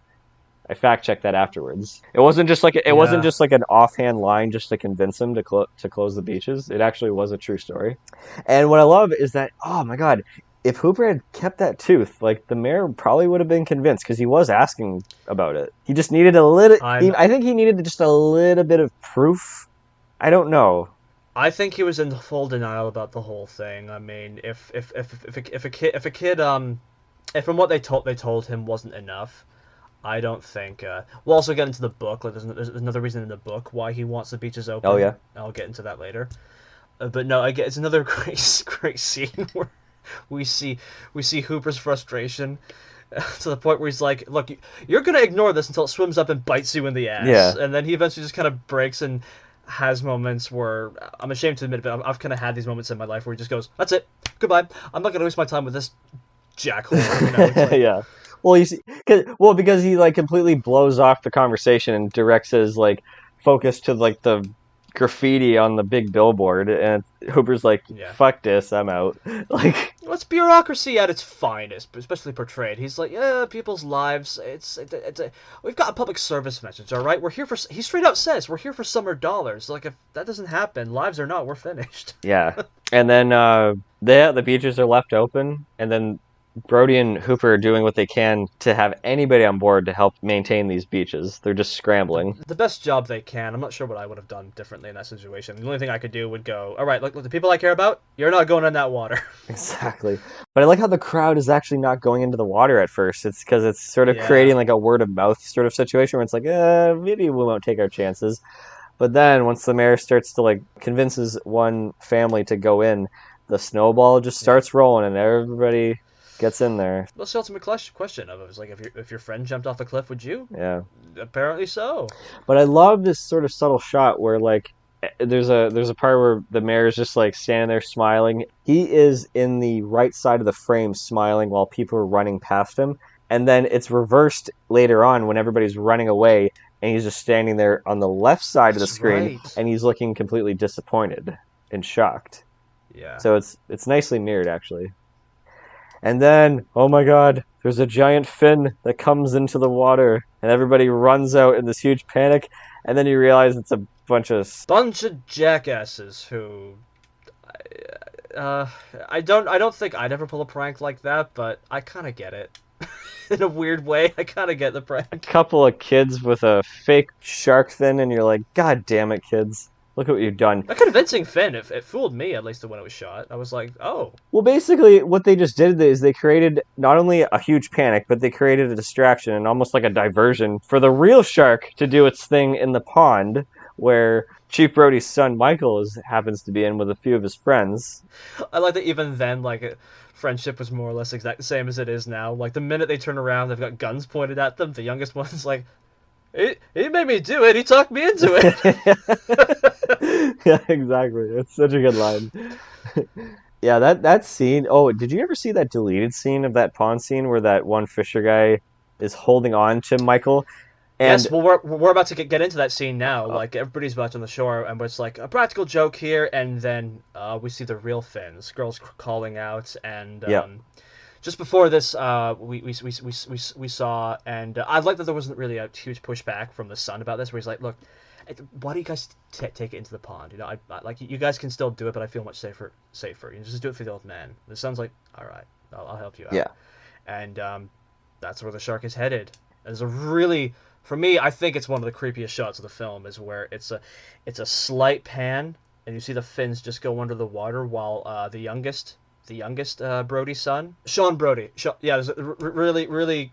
Yeah, like Sean's just innocently playing with sand while, like in the background, you see the fins just go down. Yeah, it's pretty scary. Well, it's also just adding. Well, it's also that Spielbergian touch that he does, where he puts children in peril. Because sometimes we watch these movies when we're kids, and we feel like if we were there, it adds on to that kind of enticing kind of idea. If we were in that situation. Yeah, I miss. It's weird. I kind of miss seeing children in peril when it comes to that, because to me that really adds the stakes to it. Take the Alex Kittner scene. We'll just go back just a little bit. Sure. In every other film, Alex Kittner would be a bully to Michael or Sean. The kid would have to be some sort of asshole, so you'd feel, oh well, he kind of deserved it. No, the kid just wanted to stay on the water a little bit more. He asked his mom kindly. He's like, hey, can I stay on the water a little bit? And we see him die horribly. There's a whole scene where his body flops out in the water in a pool of blood before he goes under. It looks like it's a jet of blood pouring out. Oh, it's weird looking. It's like just a rumbling gush of blood as he's being pulled under, and that wide shot. It's oh yeah. And then we cut to the kids, and they're like fussing around with the mast, and there's a guy in the background who's I think helping them out, going, "Hey, make it fast, guys! Come on, or you're gonna sink or something." And we see, sure enough, you see the fin in the background charging towards him, and I think this is really the first time. People like to say it's the you're gonna need a bigger boat scene, and we'll get there, but I think this is the first scene where we really, at least for my money, get a good look at the shark. Oh, for sure. Just for a second, it knocks him out of the boat. Yeah. And then all three of the kids fall off their boats, and you're thinking, "Oh crap!" Mm-hmm. We've seen kids die before, especially in this film. And there's a really creepy shot where it's a top view, and the guy's trying to get back on his boat, and you see the mouth just go under him. He gets pulled under. Yeah. You hear him screaming, and sure enough, it kind of cuts back to ladies on the beach looking ahead, going, "Oh, we're taking notice of something. Some guy screaming." We cut back to him. The mouth comes down on him, and you just see the leg. My leg! For those of you who don't know, it's a common SpongeBob I gag. couldn't resist. Yeah. You might have ruined that scene for me. I'm not gonna be able to think of anything else when I watch My that leg. now. But yeah, I couldn't believe I was seeing this. I was like, this would be an R movie than any other type. You just see his leg just up down, and it's not a fake looking leg. Like this I'm is not kidding. Look up the deleted scene for that scene where it was kind of executed a bit differently, Yes. where like that guy is getting pulled by the shark as he's holding on to Michael, and he's like gushing blood out of his mouth. And Spielberg just thought, this is a little much. It's too bloody. It would just be in poor taste for Yeah. this film. So he cut it out and he kind of tweaked it around with editing because it just kind of shows Michael in the water, like just kind of scared. Just But then it just petrified. kind of cuts to him later on when he was passed out. Like, Yeah. so they kind of manipulated it really nicely, actually. Yeah, what a horrible day on the beach. And then Michael's okay, thank God. I even like the little subtle thing that Ellen Brody said, where she's like, where Brody was holding on to Sean, passes him over to her. She's carrying on to him, and he says, "Do you mind just taking him home?" She's like, "Back to New York?" He went, "No, home here." And she kind of just stares at him, I'm here. and she stares at him, and she just walks away. It's just like we need to like move or just it's like this. It's a really nice moment actually. Then finally, the mayor caves in and says, "I was wrong." And what like really ticked him off was just he said, "My kids were there as well." That's probably the most unrealistic thing about the film, a politician admitting he's wrong. Yeah, it's ahead of its time. It's Yeah, rare. rarely seeing that. And honestly, you don't want to hate the mayor. You understand his intentions. He's sort of like not the person that we're being told to not like. Yeah. He's going by it with certain intentions. Maybe Sure. they're not intentions that we can agree with, but they're legit intentions that create Yeah. the conflict essentially. Yeah, in the film I don't hate him. In the book he's a jackass, but in the film I certainly don't. So how is he portrayed in the book? I'll dabble on this really quick. A lot of what he's doing primarily to get it's still a motivation about money, but in the book it's not directly. It might have been directly said. I haven't read it in quite a while, but it's kind of implied or said that he's had some dealings with the local mafia in Amity, the kind of underground mafia. And he owes them a lot of money. Okay, that's He where owes it them comes a into lot of play. money. Okay. Yeah, and then they're like, okay, well, just sign this. Let's get that Quint guy to kill it. Come on, like he's been itching for it. Yeah. Come on. He's basically been in like the background the whole time, being like, "Send me, come on." Yeah, and then we finally get to really hang out with the guy Robert Shaw himself as Sam Quint, Yes. who right off the bat we see the inside of his house, and immediately you go, oh, this guy's not fucking around. This guy's clearly done this job quite a few times. Yeah. He's straight up making like not quite soup. I think he's just like drying up his trophies or whatever. And the man clearly enjoys drink. Makes his own. He makes drinks. his own brandy, and yeah, Brody wasn't too fond about it. He just like spits it No. out the second he turns his back. But Hooper downs it no problem. It's a great gag. It's a not a gag, but it's a quick moment where he's like, "Don't drink that," and Hooper's like, "I'll drink it anyway."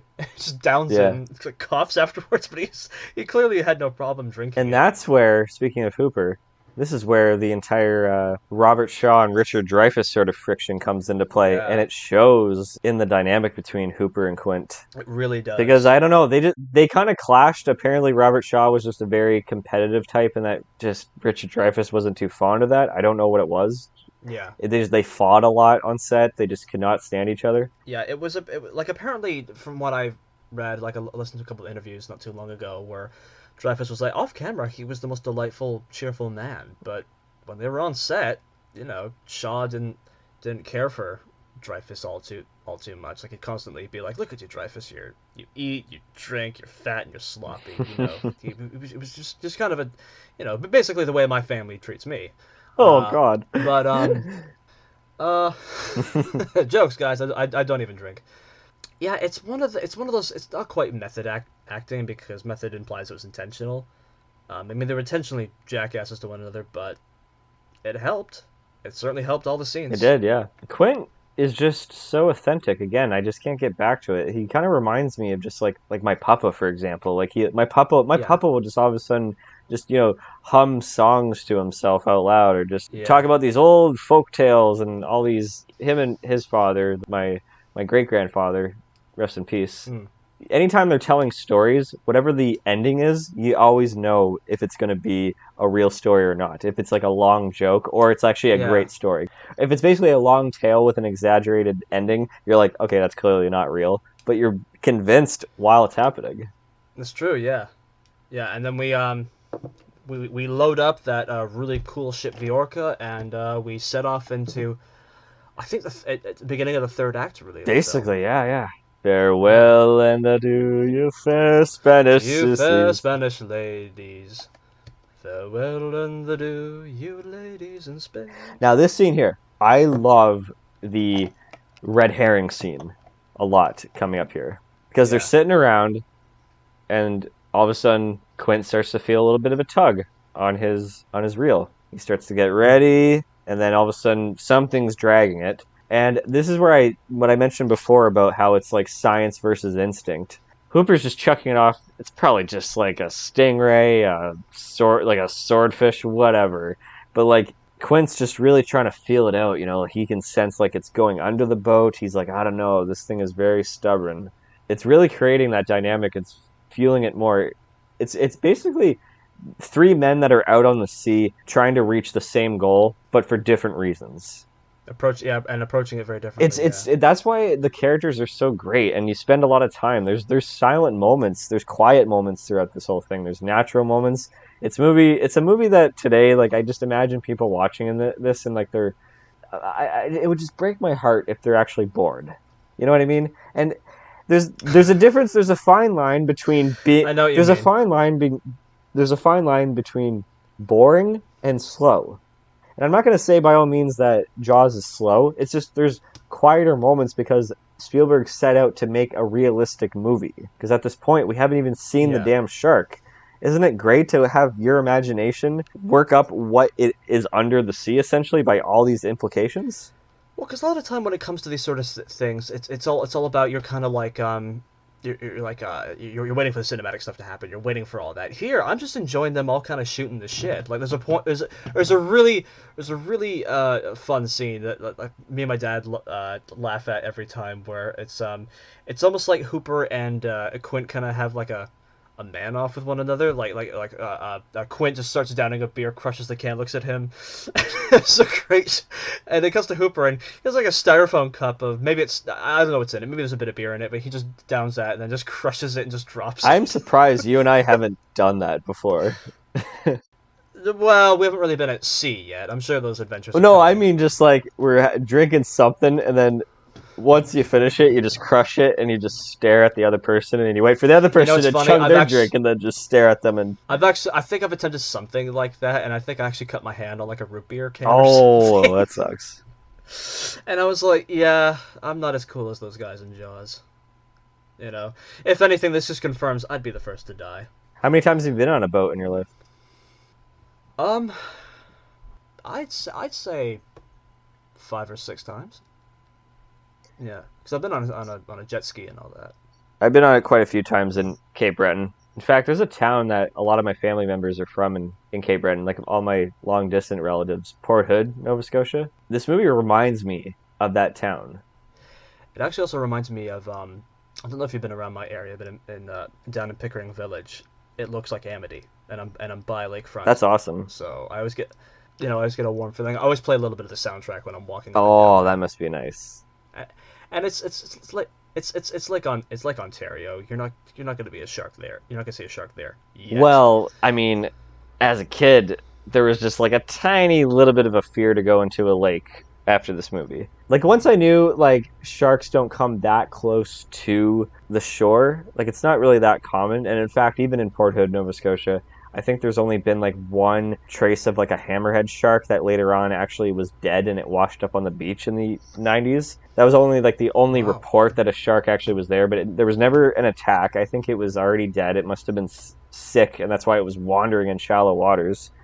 But once that notion kicked in where it's like it's okay to be out here in the real ocean, I felt safe, and I wouldn't be thinking of Jaws or anything like that. But there was one time when I was a kid, the lake scared me, and it was after watching Yeah. Jaws, where I kind of felt a little uncomfortable, but it passed. But that's a testament. That's what Jaws did. It completely scarred a generation from stepping into the water. Here's the thing. I remember a while ago, I think it was 2004, I was in Florida. Family took me there for vacation, went to Universal, Disneyland, and all that. And we actually went to the beach for the day. And I was in about 3 feet of water. And I was enjoying myself. It was the first time I really swam in salt water, and I was thinking, this is kind of gross. Well, because when you kid, you grow up in swimming pools, you grow up in chlorine and all that, like rather plain tasting water. But when you start swimming in salt water, you realize, oh, it's kind of nasty. And so when I got out of the water, I realized there were some shark warning signs. Oh. And I thought to myself, oh, dancing shit. with the devil. You have a death wish. No. You know what? Maybe I kind of do, because even after this film, and we'll get to those scenes in a bit, I still have a craving to go cage diving. Like a friend of mine, we want to go cage diving in Australia and see great whites. I want to have my own Hooper moment, as it were. Not beat for God's sakes, because frankly, I don't have the heart for that. Just swim back. And then we get to as I mentioned, my favorite scene where Roy Scheider. Oh my god, I keep saying Roy Scheider. Again, everybody has a name. It's like Chief. Oh my god, play a drinking game anytime Quint says Chief or Hooper in the second act of Jaws. Only if you're a seasoned drinker. Basically, you'd be dead. Yeah. As he's chumming, we get that famous shark popping out of the water scene, and Spielberg designed that scene to have it be where he says, "Come on down and chum some of this shit." He wanted people to laugh at the word shit because it wasn't really as a common swear word back then used in movies, so he wanted to have people laugh when they heard that word, and then immediately jump out of their seats screaming from the fact that this is the face-to-face moment with the shark. And Chief takes a few steps back into Quint's wheelhouse, turns to him and says, "We're going to need a bigger boat." Yeah. That was improv by Roy Scheider himself, and it's an iconic scene. I mean, it honestly... Iconic line. It's iconic. It's probably the most iconic line in the whole movie. For me, personally, the most iconic line, it's such a well-written and delivered line, is, "What we are dealing with here is an eating machine. A perfect engine." Yeah. I love that. That, to me, is like the line, but... Yeah, then we get the first scene with our main characters face-to-face with the beast. We got our first harpoon in the big boy, and we lose him for a bit, and even Brody's still on, like, so we're gonna get a bigger boat out of us. It's like, hey, okay, you improv that was great. Now he's just like taking it too far. But what I love about that scene is that it just keeps ramping up, and the movie feels adventurous at a lot of times. Like when they're chasing after the shark, like it feels like an adventure movie. Like it's nice, and you don't think of that when you think of Jaws. You think of horror, suspense, thriller. There's like these triumphant scenes where it feels like even though they're just literally gaining after the shark and they haven't really caught it or done anything to kill it yet, it just feels like very energetic and exciting to watch. Well, the film to me was actually never a horror film. I know people list it as some of the scariest films ever made, but to me it's a scary movie, but it was never a horror film. But what it does do is it does what all good horror does, and this is why I'm really cynical towards the horror genre today, because I've yet to really see a good horror film done. But what I like about this is that when you have scenes like this that feel adventurous, you have lighthearted moments, the horror and the scares hit harder. Yeah. It's I don't use the word earned. They bite harder, if you will. Exactly. And then after they get one barrel on him, we cut to the night scene, and probably easily some of the best character moments in cinema history, I think, for my money. When they're just sharing to each other scars shooting and how I got this. Yeah, just completely shooting the shit. I miss seeing that when it's not really a scene about moving the plot forward. It's just characters just talking to one another. They're just telling stories. They're talking about, they're talking about, hey, you got Scar, I got Scar. It feels like a subgenre of movies that I love, just hangout movies. It has nothing to do with the plot. It's just characters doing their thing, and the movie still carries that nice, simple motivation throughout the whole movie. There's a shark. We need to go out and kill it. It carries that throughout the whole movie. It's nice and simple, but in between that, we get a lot of nice character moments, and no moment is a character-defining moment than the Indianapolis speech scene. It's a masterclass in acting. Apparently, it's a scene that Howard Sackler, who was a ghostwriter on Jaws, wrote that whole scene, and it was like page after page. And then it was given to another writer, who I'm forgetting the name of, and eventually that was passed on to Robert Shaw, who was already an experienced writer. He was reading it thinking, this doesn't feel like Quint. So he actually kind of rewrote that. So it was like a scene that was completely rewritten one after the other. And the one that we have in the scene is basically Robert Shaw's version of it, but I'm sure he probably like ad-libbed and like just because there's parts where it just feels so natural and he's just like, Well, here's the interesting and yet unfortunate thing about that scene is that throughout that whole scene, there's takes where Shaw is drunk, and there's also takes in there where he's sober, because there was really? one And moment the actual making in real of it? life. Is that true? In real life, yeah. Wow. Shaw had a assistant to make sure that he wouldn't get too tipsy, if you will. Wow, I But did not know this. Shit. throughout that whole scene, he shot the scene. He came back the next day, apologized, and said, "Look, I'm sorry, I don't remember much of it yesterday. I apologize for my unprofessionalism." And he said, "I'd like another crack at it." But Spielberg was like, "Listen, it was a good take, but we're happy to do more." So the scene is kind of a hybrid of him when he's drunk and when he's sober. And if you look carefully, you can kind of tell when. Oh, you know what? Now that I'm kind of just thinking about the scene, when he says like, so 1,100 men went into the water. So just there's a couple of slurs, I think. Yeah, it's Yeah, you know what? Wow, I didn't even think of that. But honestly, again, that adds to the authentic approach that the scene is, because it is them sitting around drinking. Yeah. So And here's another thing about that scene.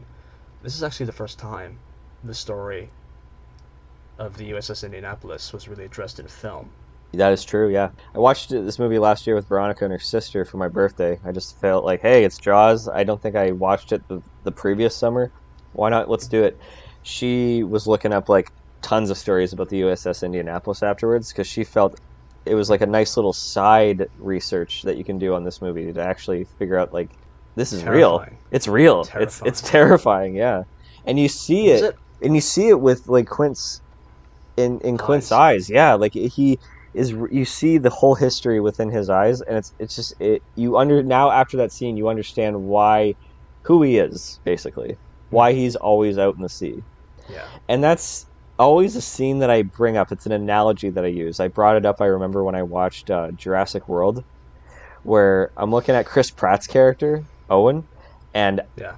I'm just like, why does everybody like this character? Is it because they're so blindsided because Chris Pratt is a charismatic person? Because there's nothing to his character. And I remember just saying he needed that Indianapolis speech scene. You know, he needed a scene that why he's a raptor whisperer, essentially. And I say that a lot about certain characters, where you just need one little scene. Even if it doesn't have to be a long speech like what it was in Jaws. You just need something to kind of add a little bit of like backstory and character, not make it such a flat line. 2 T-Rexes attacked our side, Chief. You need to like rewrite the whole thing and just make a Jurassic Park fandom. You could. You could. Yeah. But no, the scene kind of gets light after a while. They all start singing together. Really nice. Show me the way to go home. I've caught myself singing that quite a couple times. Oh, and me then, too. You know, Brucey shows up again. Knocks. It's the first instance we get of, oh, I didn't realize they could possibly sink out here, because he starts knocking the side of the boat and a bit of water gets in. Yeah, it's like that whole scene is just like you think it's like just a nice calm moment. You see this riveting speech scene, then it gets lighthearted with them singing, and then all of a sudden they're getting attacked by the fucking shark, and it's like sinking the boat almost. And did you know that the shooting star in the background in one of these shots was actually real? Was it real? It was real. Brody was like loading up his gun. But that wide shot of the boat, but right after there, you see another glimpse of a shooting star. I don't know if that's real or not. I don't know if they just added that in later just for show. I don't know, but I just know that because that's kind of like lightning shooting twice in the same place kind of analogy, where it's like, how do you get two shooting stars at night? So I know one of them is real, and maybe the other one is or isn't real. I don't know, but a lot of Spielberg fans have always like joked and said that's E.T. I like to think it's all one big universe. Yeah. And then basically, as the movie goes on, the more barrels that get latched onto the shark, the more Quint is just getting Pissed off. terrified. The more he's getting pissed and terrified at the same time, and he doesn't want to show it too. He doesn't want to show defeat, which later on he does. But even before that, like, it was just so loose and meandering, like where it was going to go, like where's the shark going? There's just this unpredictability of like when is it going to pop up or not, because like they'll pursue it, they'll lose it, the barrels go down, they come back up, we got to pursue it again.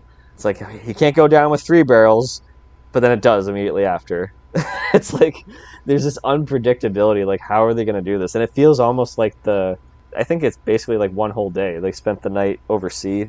Compared to the first day, it feels like they would have like an upper hand, but the second day, it just feels like the shark is just one-upping them at every moment.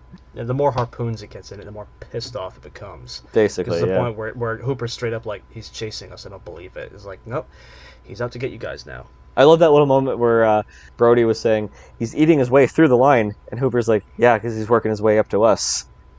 Yeah. It's like he's figuring out their maneuvers.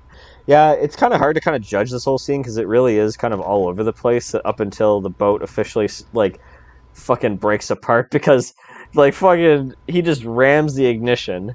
Quentin just rams the ignition and blows out the engine. It's trying to, like, one-up this shark. His pride is ultimately the beginning of his downfall. We get up to the point where we go, all right, let's try the cage situation because what we're doing isn't working. So I love the little like moment, the little motif of when he was inside the wheelhouse and he was kind of just like, you know, stepping in the water and he's looking at the life jackets. You hear a little bit of like the score do an instrumental of "Farewell and Adieu to your fair Spanish ladies." It just it's nicely like undertone and whimsical, and it's like that's the little thing that he sang earlier. You know, it's nice. Yep. Yeah. And then he's like, clearly I don't know what I'm doing. Hoopa, Hoopa, you take charge. Build your cage. Stick that shark with some of that shark poison, and let's go home. Yeah, we got another really good jump scare moment where and for any of you who don't know, the stuntman who's Hooper in the water is actually the same guy who played Michael Myers in the second Halloween movie.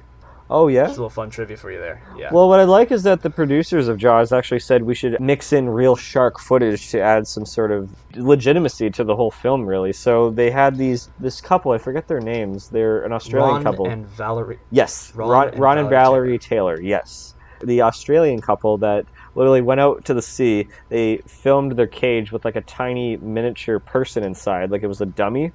And they shot those from like afar. And it shows in the movie. And honestly, as a kid, I never even thought of that they're mixing together real shark footage and mechanical shark. Because I was convinced it just flew right over my head. And it worked.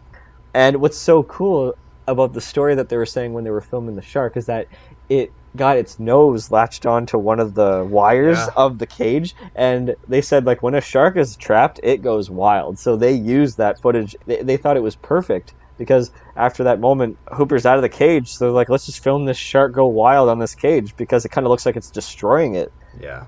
There's another great scene where it kind of has the music, has the dun dun dun dun dun, and it just swims past the cage. And you're like, God, this thing is big. Swims away. Hooper's getting ready, and then it just slams in the from behind, and he manages to do exactly what I would do if it was in the cage. He manages to get a couple stabs at it before he swims away. Yeah, I guess the close-up of the eyes that you said was the Michael Myers in the second movie. That's his eyes. That's not Richard Dreyfuss. No.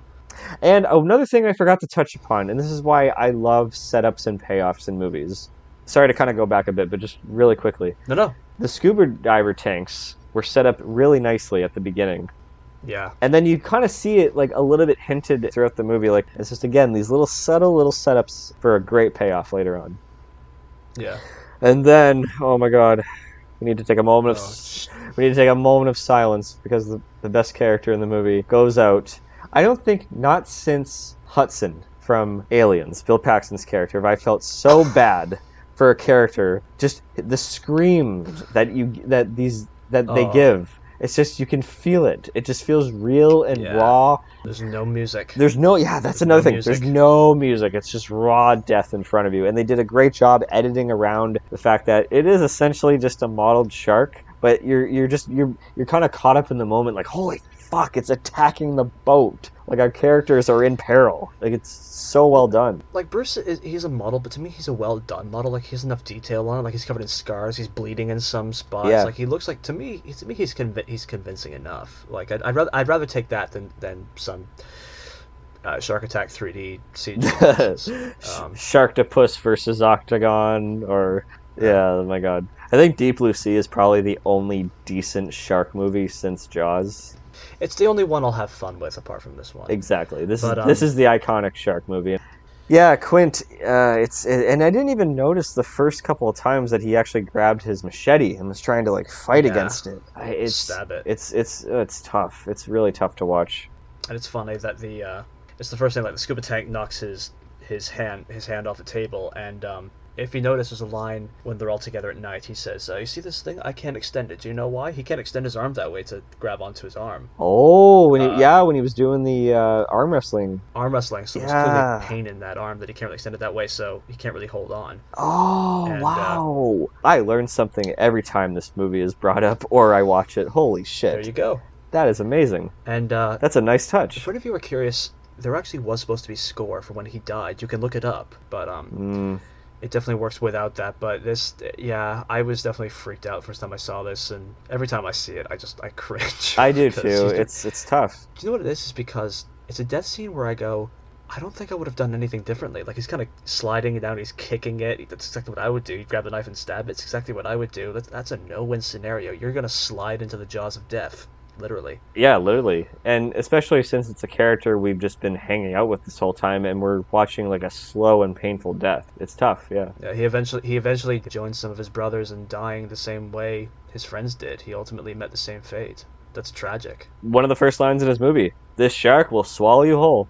It's like he just fulfilled his destiny almost. Yeah. But to bring some lightness to it, there's a great outtake of the close-up shot of him just screaming, and then they like him spitting out the blood, and then you can hear like Spielberg and everybody laughing behind the camera. And there's a wonderful deleted scene where him and I guess like his like fishing partner, they go inside of this music shop because I guess he uses piano wire for his fishing lines. And there's some playing clarinet. Yeah, the kid's playing clarinet and he's playing it and he's just kind of like humming along to it. And then he gets louder and louder and louder and the kid just starts like playing the clarinet really poorly and it starts squeaking and he starts like ba ba la la la screaming out loud. It's just like this out of. It's so good. Why would they? It's so out of place, but it's just amusing to watch. Yeah, it doesn't belong in the film, but I'm glad I saw it. Yeah, exactly. And then we finally get to like the last couple minutes of the film where, okay, Brody's on his own. He's gonna have to be the one to do this, and the shark busts through the window again. And yes, because he should be the one that saves the day, because we've been with him the whole time, and he is the everyman. I'd rather see somebody who's inexperienced fight off something than people that have all the experience in the world, like Hooper and Quint. It's more satisfying that way. And then we get the amazing climactic scene of a payoff where, I don't know if you know the story, and it's a great story about how you're able to suspend your disbelief with an audience. So apparently in the novel, it's written a bit differently. Apparently, like, it's stabbed or something like that, and like the shark just dies. It's a bit of a bland ending, yeah. Yeah, like it's anticlimactic. But Spielberg changed that because he wanted it to be like a big, rousing ending, exactly. And Peter Benchley, the author of the book, and he also co-wrote the screenplay, he approached Spielberg and said, that ending is so far-fetched. There's no way that, first of all, a shark is going to hold onto a tank that long in his mouth, and that with complete accuracy, someone who's never handled this gun before is able to shoot that tank and blow up. And Spielberg literally responded, I don't care. If I have them for 2 hours, they're going to believe whatever I do for the next 30 seconds. And Peter Benchley, after one of the premieres, after the entire audience roared with cheering and excitement at the ending, Bentley went up to Spielberg afterwards and said, I stand corrected. Yeah, and for the author to do that, that's really big of him. I commend Benchley for that. Because, if you oh, you are a fan of him? Sorry. I've read like 2 or 3 of his books. Like I read Jaws. I read a film. I read a book he called Beast, which is basically just kind of like an octopus version of Jaws. Okay, I didn't know he did more. I never looked in to see if he's done like other popular books. Have they been all adapted into film at all, or? Not all. I think a couple of them should be. Okay, because that redone. Happened with Michael Crichton after the success of Jurassic Park. Any novel that that Hollywood can get their greedy little hands on, they try to adapt it. Congo. Anyways. I'm sorry, I didn't hear that word, Congo. But But yes, rousing, amazing ending. And in fact, when the shark is sinking down, I love the score. It's like a harp, kind of just like. Do you know what that sound effect Yeah, is of him yeah, falling? the sound effect is Yeah. the dinosaur roaring that was played in Duel when the spoilers, sorry, when the truck goes over the cliff at the end, because Spielberg just wanted both of these monsters essentially to have like this sort of dinosaur feel to it. So they used the exact same sound effect, Yeah. which apparently was from like B movie in the 1950s. Lost World. Spielberg and Lucas just love to use like old sound effects from 50s movies. That's where the Wilhelm scream came from. It works. We're apparently followed up by another very satisfying moment that a lot of audience members cheered their asses off of, just Hooper popping up above water. Because, like, you kind of forget about him after a while. You know that he swam away, but we were just so caught up with the Quint death and, like, how is Brody going to get out of this alive and the explosion and all that. You kind of just forget about him for a little bit. And then when he pops up, you're like, oh, it's so satisfying to know that he's okay. And then they get that nice little moment where all they do is just laugh. Like, we did it. It's kind of like a now what? Let's just swim home. And then they keep just shooting the shit. Great last words of the film. Great last words. I used to hate the water. I can't imagine why. And then we close out with the credits of just the Amity Beach. And it took me so long to realize that in the background... They're in the background. Yeah, they're in the background swimming. And then right when the credits just end, basically, they just are now walking on the shore. It took me so long to pick up on that. It was nice. Yeah. Really spectacularly well done film. So what have we learned from Jaws? Just any last words? It's one of those films where I think, I mean, like, when you go to film school, there's always a class brought up of like what inspires you, and people love to shove Citizen Kane up your ass. Yeah. Which to the point where it's led me to hate that movie. I always say study this. I think in every form that's applied to film is done exceptionally well here. Everything from structure to how tight the script is to pacing to editing, for God's sakes, to how the actors approach their characters. I think even when you're at the edge of the cliff looking down, you can still soar high. Yeah. It's a great moment that Spielberg talked about, and I think it applies to any of us who are still young and still finding our footing. He says, when I think of Jaws, I think of a time where I was much more courageous, or much more stupid. I'm not sure which. So when I hear the word Jaws, I think of courage and stupidity. Yeah. And I think it applies to, I think no matter what film you're making, Jaws is the ultimate example of take risks, because you don't know what's going to come out of it. Even if things don't work, sometimes it may be for the better. Mm-hmm. And like the only downside to Jaws is I think it may have prone a lot of people to go into shark hunting, because there are straight up shows about that. And I think sharks are among the most misunderstood animals out there. Yeah. But this film, this is a big bastard that had to be stopped. Yeah. Yeah, it still to this day remains one of my favorite films, easily in my top 10 of all time. It's almost in my top 5, I would say. Yeah, I will continue to watch it every summer. And there's one thing, for any of you who may listen in America, or even some in Canada, there are some places where you can watch this, where not necessarily on boats, but on rafts, and it's done on a big screen where you're in the water watching it. I would love to do that. My God! The next time that comes to town, and of course when it's safe to do so, you and I are doing that 100%.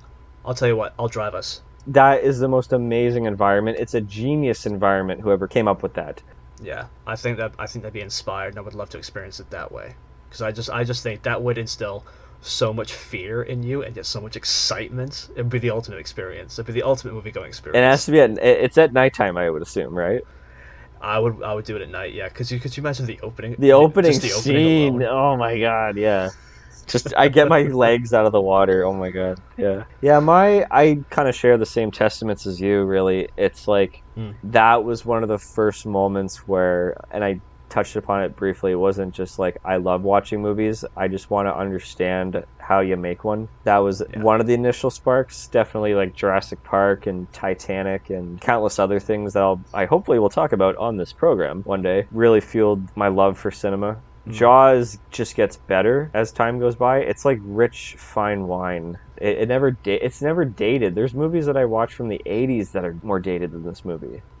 No, it's one of those films that's definitely so of its time, yet it's timeless. I think Spielberg kind of hit the nail on the head really nice by saying Jaws is a fun movie to watch, but certainly not a fun movie to make. Yeah, it was real Yeah. because the shark never worked and they had to improvise everything. And even just that creativity just inspires me a lot more. And the film itself is so simple and it's so enticing to watch from its suspense and its adventure. And the acting is really natural and great, and it's something I like to study. It's definitely something that, like, even me as an actor's director, it's definitely added a lot more techniques and like ways I'd like to Yeah. approach actors one day. It's really inspiring, and I'm happy today that we talked about this. Yeah, I would be so grateful if I was able to be in a film that was something along the lines of this. Like, I would love to personally play like a Matt Hooper type in the future. So that'd be the kind of character I'd aspire to do. After watching The Lighthouse, if they would ever remake Jaws, which I hope they never do, I could picture William Dafoe playing Quint. I could see him playing Ben Gardner. I'd love to see Andy Serkis play Quint. That's not a bad choice too, actually. Yeah. Yeah, I actually have here are my two ideas if they want to touch the Jaws franchise again. Now, you can shut me the hell up if you think I'm wrong. I think the only two other stories you can tell are, first off, a movie about the making of the film. I would love to see a making of the movie. I've even like thought of like if I would ever direct the making of the movie. Like there's ideas that I still have to this day when I thought of them in high school. Like like I thought of like when George Lucas suggested, "Why don't you cast Ricky Dreyfuss for the role of Hooper?" Because I worked with him on American Graffiti. I just want little like subtle things that he's in the middle of prepping Star Wars in that time span. Like just little subtle things and like not like really on your nose things. Yeah, like you don't even have to call it. I mean, you could have Jaws in there or something, but you could call the film like "We Need a Bigger Boat," or just call it or something. I don't know. The Shark Doesn't Work, or Bruce. With the same Jaws font, just call it Bruce. The story of Jaws, the making of Jaws. Yeah, there you go. And the only other one I don't think you'd be as on board with, but I think the only other story to tell, this doesn't really have to be connected to the Jaws franchise, really, but they could do a young Quint and do the story of the Indianapolis. You could. It's just like, then just tell a story. That'd probably be better as its own story. Yeah, that's what I mean. Yeah. Just have it not associated with Jaws at all. Just tell its own story of the Indianapolis, I would say. Yeah, I would agree with that, yeah. I do hope that those who are discovering it new in the future, because I love showing it to new faces, and I still get like a pleasant experience seeing that, because people do still quite enjoy it today, and its film still holds up, and I intend to watch it once a year until I pass.